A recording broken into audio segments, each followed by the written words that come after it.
안녕하십니까. 이번 발표를 진행하는 박사과정 이윤성입니다. 오늘은 이 음악 그리고 아닌 별도의 음원 자극들이 이 기억적인 능력에 미치는 효과에 대한 논문들에 대해 발표를 진행할 예정입니다. 첫 번째 연구는 이제 플러스 원에 게재된 논문이고, 임팩트 팩터는 3.7 그리고 65.1% Q2에 레이팅되어 있습니다. 이 해당 연구에 대한 백그라운드는 여기서 좀 설명을 드리고 목적이랑 같이 좀 설명을 드리도록 하겠습니다. 우선 이 연구에서는 이 뮤직 트레이닝이라는 것과 이제 메모리와 관련된 연구를 진행을 했는데요. 이 뮤직 트레이닝이라는 게 이 어떤 메모리 프로세스랑 연관이 있다고 알려져 있고, 그리고 이 중에서도 랭귀지 어빌리티 같은 거가 좀 연관이 있다고 알려져 있다고 합니다. 그리고 이렇게 좀 연관이 있다 보니까 이 뮤직 트레이닝을 받은 사람이 그렇지 않은 사람 대비 어떤 이 인지적인 기능을 이제 좀 더 잘 나타나는, 그러니까 이 뮤직 트레이닝이 인지적인 기능을 향상시킬 수 있다라고 행동적으로 확인한 연구들이 종종 이렇게 선행 연구들이 진행이 되어 있다고 이제 언급을 하고 있었고요. 그리고 이 메모리라는 이 인지 기능은 EEG 밴드 중에서 이 세타 밴드랑 이제 연관이 있다고 좀 널리 알려져 있는데, 특히 이 메모리는 이 세타 코이런스, 그 중에서도 이 프론탈 그리고 오시피탈 요 두 영역 사이에 이 좀 멀리 떨어져 있는 두 영역 사이에 코이런스와 좀 밀접한 연관이 있다고 알려져 있고, 이런 코이런스는 어떤 정보를 이제 인코딩을 하는 것과 또 이제 큰 연관이 있다고 알려져 있습니다. 하지만 이렇게 각각 따로 봤을 때가 음악, 뮤직 트레이닝이랑 이런 EEG와 EEG랑 어떤 메모리적인 능력과 연관돼 있는 게 어떤 게 있는지에 대해서는 이게 따로따로 봤을 때는 다 어느 정도 충분히 연구가 진행되어 있지만, 이 뮤직 트레이닝 이 실질적으로 어떤 이 뉴로피지올로지컬한, 그러니까 신경 생리학적인 어떤 변화를 실질적으로 변화를 시킬 수 있는지에 대한 연구는 이제 진행된 게 없다고 알려져 있었기 때문에 이 연구에서 그 뮤직 트레이닝이 실질적으로 어떤 EEG의 변화를 유도해낼 수 있는지 이거에 대한 연구를 진행을 하고자 하였습니다. 실험은 총 60명을 대상으로 진행이 됐고요. 이 60명의 피험자를 각각 이제 30명 이렇게 뮤직 트레이닝을 받았었던 사람, 그리고 이제 살면서 이 뮤직 트레이닝이라는 걸 받은 적이 없는 사람, 이렇게 구분을 해서 이제 실험을 진행을 하였고요. 여기서 이 패러다임을 이제 조금 복잡하다고 해야 되나요? 예, 좀 볼륨을 크게 가져가는데요. 우선 이 그림에서 보시는 것처럼 이 글에서 보시는 것처럼 비헤이비얼만을 측정하기 위한 태스크 두 개를 이렇게 수행을 하고, 이제 서로 다른 날 이제 EEG를 측정하면서 이 태스크를 수행을 했는데, 이 비헤이비얼한 태스크부터 좀 먼저 설명을 드리면 홍콩 리스트 러닝 테스트라고 16개의 중국어 단어를 이제 한번 버벌, 그러니까 구두로 알려주고 이제 몇 개를 외우는지 체크를 하고, 그리고 두 번째 다시 16개를 구두로 알려주고 다시 한번 체크를 하고, 세 번째 또 마찬가지로 체크를 한 이후에 이 10분 그리고 30분이 흐른 이후 이 16개의 단어를 몇 개씩 기억하고 있는지를 테스트하는 그런 실험을 하나 진행을 했고요. 그리고 웨슬러 메모리 스케일이라는 건데, 요거 같은 경우에는 5종류의 이제 도형이든 아니 어떤 그림을 보여주고, 이 그림을 30분 이후에 어느 정도 디테일한 정도까지 기억하고 있는가, 약간 요런 거를 테스트하는 패러다임을 수행을 했습니다. 그리고 이 서로 이제 일정 요런 비헤이비얼만을 위한 실험을 진행한 이후 일정 시간이 지난 이후 다른 날 다시 한번 실험에 참여를 해서 이 홍콩 리스트 러닝 테스트에 대한 EEG 측정 실험을 별도로 이제 수행을 했고요. 이 EEG 패러다임 같은 경우에는 앞서 했던 거는 이 16트라이얼 16개 단어만 수행을 했는데, 여기서는 이제 24단어에 대해서만 이제 진행을 하였고, 그 이후에 24개의 단어를 한번 제시를 쭉 해주고, 그 다음에는 이 앞서 제시되지 않았던 24개의 넌 타겟 워드를 추가를 해서 총 48개의 워드를 보여주면서 기존에 보여줬던 24개가 뭔지 이렇게 체크를 하는 그런 패러다임을 수행을 하였습니다. EEG 데이터는 인터내셔널 텐텐 시스템을 기반으로 총 64채널을 통해 측정이 되었고요. 이 EEG 데이터는 이 베이스라인 그리고 이 인코딩 피리어드, 그러니까 24개의 단어를 제시해주는 그 시점까지만 측정이 되었습니다. 그리고 이 데이터 아날리스 같은 경우에는 이 육안으로 우선 가장 첫 번째로 전문가가 이 육안으로 먼저 아티팩트를 제거를 했다 그러고, 그리고 이 뉴로가이드라는 소프트웨어에 뭐 집어넣어서 자동으로 이 노이즈를 제거해주는 시퀀스를 거쳤다고 나와 있었습니다. 그 이후 이제 0.5에서 30Hz 대역에 대한 밴드패스 필터링을 수행한 이후에 4에서 8Hz, 앞서 제가 잠깐 백그라운드 설명드린 것처럼 이 메모리라는 게 세타랑 좀 많이 큰 연관성이 있었기 때문에 세타 대역에 대해서만 FFT를 수행을 했고요. 그리고 이제 이 FFT 한 데이터를 기반으로 이 코히런스를 계산했는데, 이 코히런스를 계산을 할 때에는 이 미들라인, 그러니까 뭐 FPZ, 뭐 FZ 이렇게 Z가 붙은 뭐 정수리 쪽으로 해서 이렇게 앞뒤로 쭉 나열되어 있는 전극들은 제외를 하고 분석을 수행을 하였습니다. 이렇게 정수리 부분 전극을 좀 분리를 했던 이유가 이런 뭐 코히런스를 볼 때 있어서 이 좌반구에서 나타나는 뭐 코히런스랑 뭐 우반구에서 나타나는 코히런스가 하는 역할이 조금 상이하다고 기존 선행 연구들에서 언급이 되어 있었기 때문에 이걸 좀 명확하게 구분을 하고자 이 Z라인의 전극들은 제외를 하고 분석을 수행을 하였습니다. 그리고 이 코히런스 같은 경우에는 총 이제 한 세 종류로 구분을 해서 계산을 했는데요. 우선 뭐 이쪽에서 쇼트 레인지라고 정의를 한 거는 이제 서로 인접한 두 채널들 사이에 이 코히런스를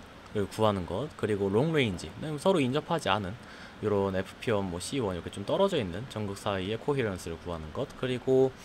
인터헤미스피릭이라고 해가지고 서로 다른 두 반구 사이, 그러니까 FP1과 FP2 좌반구와 우반구 채널 사이에 이 코히런스를 구하는, 이렇게 세 가지 코히런스를 구해서 이제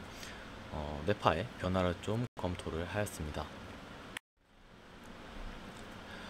이 아래 결과 같은 경우에는 앞서 말씀드린 것처럼 행동적인 변화만을 좀 확인하기 위해 진행된 실험에 대한 결과이고요. 보시는 바와 같이 왼쪽이 A라는 그림은 홍콩 리스트 러닝 테스트, 그러니까 뭐 단어에 대한 퍼포먼스, 그리고 오른쪽에 있는 게 웨슬러 메모리 스케일이라는 건데, 이 우선 왼쪽에 있는 그림 같은 경우에는 이 MT, 그러니까 뮤직 트레이닝을 받았던 사람들이 넌 MT, 그러니까 뮤직 트레이닝이 안 했던 사람들 대비 모든 조건들에서 통계적으로 유의미하게 더 많은 단어 수를 이제 기억하고 있는 것을 확인을 할 수 있었습니다. 그리고 이제 웨슬러 메모리 스케일 같은 경우에는 뭐 이 뭐지 30분 이후에 이 도형의 디테일을 기억하는 것, 그리고 아닌 그 제시가 모두 끝난 이후 즉시 확인하는 이 두 조건 모두에서 뮤직 트레이닝 여부와 상관없이 뭐 어떤 통계적인 유의미성도 확인이 되지 않았는데요. 우선 이 뮤직 트레이닝이라는 것 자체가 랭귀지적인, 그러니까 뭐 언어적인 능력과 좀 밀접한 연관이 있다고 알려져 있었기 때문에 이 논문에서도 이 웨슬러 메모리 스케일 같은 경우에서는 어떤 뭐 큰 차이가 없을 거라고 예상을 하고 이 태스크를 진행을 했던 걸로 이제 언급이 되어 있었습니다. 여기에 대해서 이 아래 결과는 이제 EEG, 이 코히런스에 대한 결과인데요. 왼쪽이 이제 제가 아까 코히런스 세 종류 중에서 말씀드렸던 이제 쇼트 레인지 코히런스에 대한 결과고, 이 오른쪽이 롱 레인지 코히런스가 이제 나타나 있습니다. 이렇게 했을 때 이제 뭐 쇼트 레인지 같은 경우에서는 이 뮤직 트레이닝 여부에 상관없이 별도의 좌반구 그리고 우반구의 코히런스 모두 통계적으로 유의미한 차이는 나타나지 않았고요. 반면 이 롱레인지 코히런스 같은 경우에서는 좌반구 그리고 우반구 이렇게 모두 뮤직 트레이닝을 받았었던 사람들이 그렇지 않았던 사람들 대비 더 큰 이 코히런스 값을 가지는 것을 이제 확인을 할 수 있었습니다. 이 아래의 결과는 이 앞서 설명드렸던 세 가지 코헤런스 중에 인트라 헤미스피릭 세타 코헤런스인데요. 요거 같은 경우에는 이렇게 ROI별로 조금 나눠서 이제 구분이 됐는데, 프론탈, 템포럴, 센트럴, 뭐 파라이탈과 오시피탈, 모든 영역에서 이 뮤직 트레이닝 여부에 따라 어떠한 통계적인 유의성도 확인되지 않았습니다. 이 오른쪽 그림 같은 경우에는 이 왼쪽 반구에 대한 코히런스와 그리고 이 태스크에 대한 퍼포먼스 사이의 상관관계를 나타내는 결과인데요. 뮤직 트레이닝이 없었던 그룹 같은 경우에는 어떠한 통계적 유의성도 확인되지 않았으나, 뮤직 트레이닝을 받았었던 그룹들의 경우에는 이 코히런스 값이 향상될수록 이런 태스크의 퍼포먼스가 향상되는 게 유의미한 양의 상관관계가 이제 확인이 되었습니다. 특히 이 앞서 보여드린 바로 전에 보여드린 결과에서 레프트 헤미스피어 그리고 라이트 헤미스피어 모두 유의미한 이런 통계적으로 유의미한 결과가 나왔었는데, 왜 이 레프트 헤미스피어를 들고 왔는지에 대해서는 우선 이 코히런스, 세타밴드의 코히런스가 좌반구에서 나타나는 이런 코히런스 같은 경우에는 어떤 정보의 인코딩과 좀 밀접한 연관이 있는 이제 지표이고, 그리고 우반구에서 나타나는 이런 코히런스는 어떤 뭐 문장이나 이런 거 봤을 때 이 문맥에 대한 정보를 이제 어떻게 처리하는지 약간 이런 거랑 연관이 있다고 해서 이 패러다임 자체가 정말 단락적인 단어들을 기억하고 있는지 아닌지를 판단하는 그런 메모리와 조금 더 연관이 있는 태스크다 보니까 요 논문에서는 요 결과로서 레프트 헤미스피어에 대한 이제 코헤런스를 기반으로 이런 상관관계를 확인한 것으로 보입니다. 해서 이런 이 논문의 결과들을 쭉 봤을 때 기존의 이 뮤직 트레이닝이 뭐 인지나 뭐 이런 인지 기능을 향상시킬 수 있는 것, 그리고 이런 코헤런스가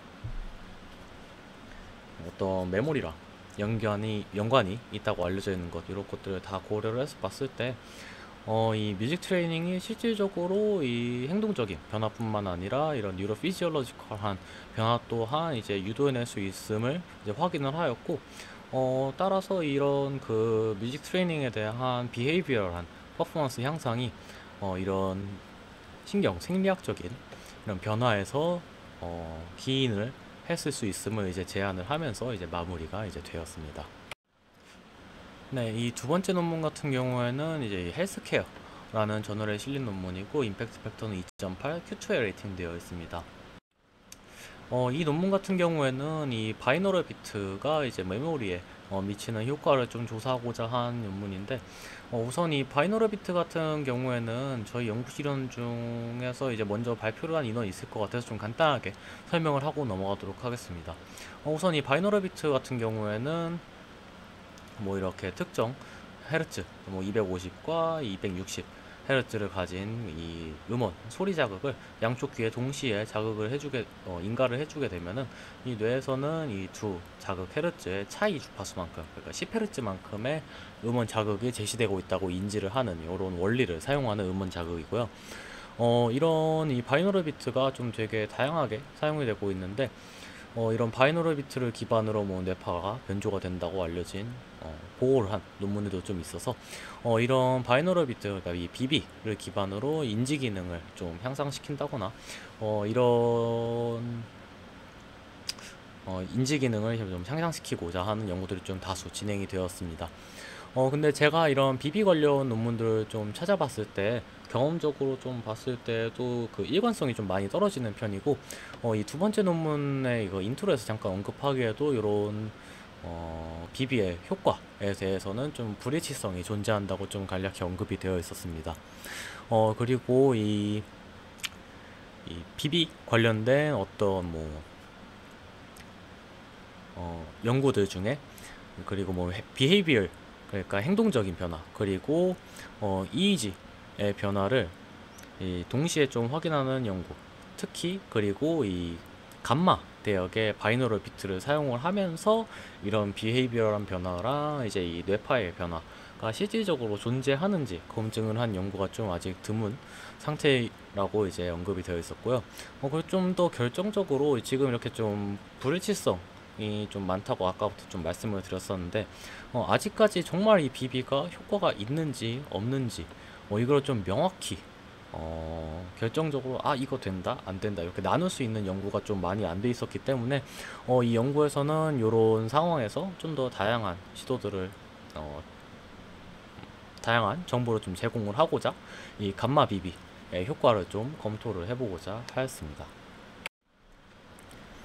우선 실험은 총 30명을 대상으로 진행이 되었고요. 15명씩 두 그룹으로 나뉘어서 이제 실험을 진행을 하였습니다. 바이너럴 비트의 파라미터 같은 경우에는 이 400Hz 그리고 440Hz를 양쪽에 인가함으로써 이제 40Hz 성분을 이제 내가 인식하도록 만드는 그런 감마 바이너럴 비트를 사용을 했고요. 그리고 쉔 조건 그리고 사운드가 없는 조건 이렇게 세 조건의 음원 컨디션을 사용을 하였습니다. 그리고 이 중에서 이 비비 조건 그리고 쉔 조건 같은 경우에는 클래식 뮤직을 이제 합성을 해서 이렇게 들려줬는데 이 비비 조건 같은 경우에는 400Hz 그리고 440Hz의 음원 자극에 클래식 뮤직이 덮여 씌워져 있는 그런 음원 자극이고, 쉔 조건 같은 경우에는 이런 헤르츠 정보가 없이 그냥 순수하게 그냥 클래식 음악만을 들려주는 케이스였습니다.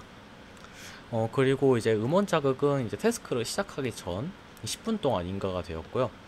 태스크는 이제 이 음원이 다 종료된 이후 이제 수행이 되면서 이 뭐 뇌파 측정과 그리고 비헤이비어랑 퍼포먼스를 측정을 하였습니다. 이 연구에서 사용된 패러다임 같은 경우에는 총 두 가지인데 이 디지스판 태스크라는 건데, 이 디지스판 태스크 같은 경우에는 0부터 9까지의 숫자 중에 뭐 하나가 이제 랜덤하게 딱 제시되면은 거기에 해당하는 숫자를 딱 눌러줍니다. 그러면 그 다음 트라이얼에서는 랜덤한 이제 두 자리 숫자가 나오면은 거기에 해당하는 숫자를 동시에 딱딱 눌러주면 되고요. 그리고 그 다음 트라이얼에는 이제 두 자릿수에서 한 자리가 늘어나 세 자릿수, 그 다음 트라이얼에서는 네 자릿수 이렇게 쭉쭉쭉쭉 늘어나 가는데 이 태스크는 뭐 정해진 트라이얼 횟수는 없고요. 총 연속적으로 두 번 틀리면은 그냥 해당 태스크가 종료가 되는 그런 패러다임을 수행을 하였습니다. 그리고 이제 이 디지스판 태스크 이외에 엠벡 태스크 또한 수행을 했는데, 이 연구에서는 엠벡 태스크를 뭐 2백, 3백 하나만 한 게 아니라 1백도 하고 2백도 하고 3백도 하는 약간 요런 식으로 태스크를 좀 다양하게 수행을 하였는데요. 이 1, 2, 3백 모두 60 트라이얼씩 이제 수행이 되었다고 합니다.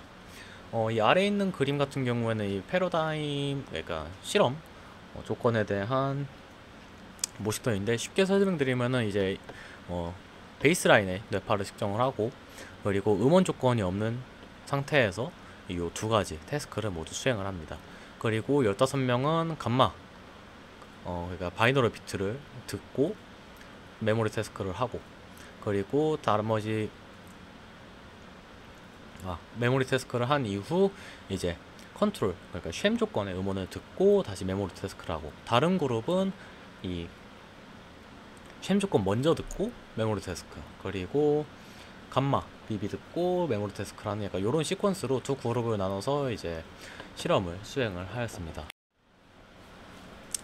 뇌파 데이터는 인터내셔널 1010 시스템을 기반으로 총 64채널을 통해 측정이 되었고, 앞서 설명드린 것처럼 뇌파는 베이스라인 그리고 이제 뭐 뮤직 컨디션에 따른 모든 조건에서 뇌파 데이터가 측정이 되었습니다. 이 측정된 데이터에 대한 전처리 과정으로는 이게 좀 저도 처음 보는 거긴 한데, 이 인터랙티브 템플릿 매칭 앤 서프레션이라는 이런 기법을 통해서 이제 EOG 아티팩트를 제거를 했다고 이제 언급이 되어 있었고, 이후에 이제 0.1에서 100Hz 대역에 대한 밴드패스 필터링을 적용했다고 합니다. 그리고 이제 이 전처리된 데이터를 기반으로 델타, 세타, 알파, 베타 그리고 감마 대역에 대한 PSD를 산출한 이후에 이 산출된 PSD를 기반으로 이 뭐 각 음원 조건에서 노사운드 컨디션에 이제 뭐 PSD 그리고 이제 비헤이비얼 퍼포먼스를 빼가지고 음원 조건에 따른 이런 행동적 그리고 뇌파의 변화를 좀 직접적으로 이제 확인을 해서 결과적으로 이제 좀 프레젠테이션을 해주었습니다. 그리고 여기에서는 이렇게 좀 처리가 된 산출된 이런 값들을 대상으로 PCA를 또 따로 적용을 해준 다음에 가장 첫 번째 컴포넌트에 대해서만 좀 리포트를 했는데요. 이 퍼스트 컴포넌트에 대해서도 좀 가장 많이 기여를 했다. 그러니까 가장 크게 연관이 있다고 알려져 있는 결과로 나온 5개의 채널만을 또 셀렉트 해가지고 그 결과를 가지고 통계를 돌리는 그런 방법을 이제 적용을 하였습니다. 저도 이제 뒤에 좀 간략히 말씀을 드릴 거긴 한데 이 전처리가 조금 말할 게 조금 있는 게, 일단 밴드패스 필터는 걸었는데 노치 필터를 걸었다는 말은 또 없었고, 그런 노치 필터를 걸지는 않았는데 이제 50 혹은 이제 뭐 60Hz, 그러니까 라인 노이즈 이런 노치 필터를 걸어야 하는 주파수가 포함되어 있는 이 감마 대역은 또 이제 주파수 분석에 사용을 하는 이런 것도 좀 있었고요.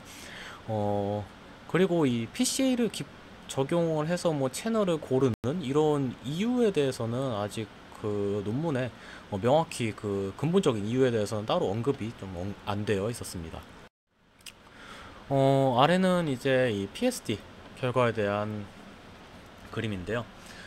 이 그림들 같은 경우에는 이 셀렉티브 되는 이 채널들 중에서도 그 채널들을 대상으로 이제 퍼뮤테이션 기법을 적용했을 때 가장 좀 하이라이트 된, 그러니까 가장 좀 두드러지게 선택된 이제 채널이 이제 공통적으로 모두 F2 채널이라서 F2 채널에 대한 이제 레스팅 스테이트, 그리고 이게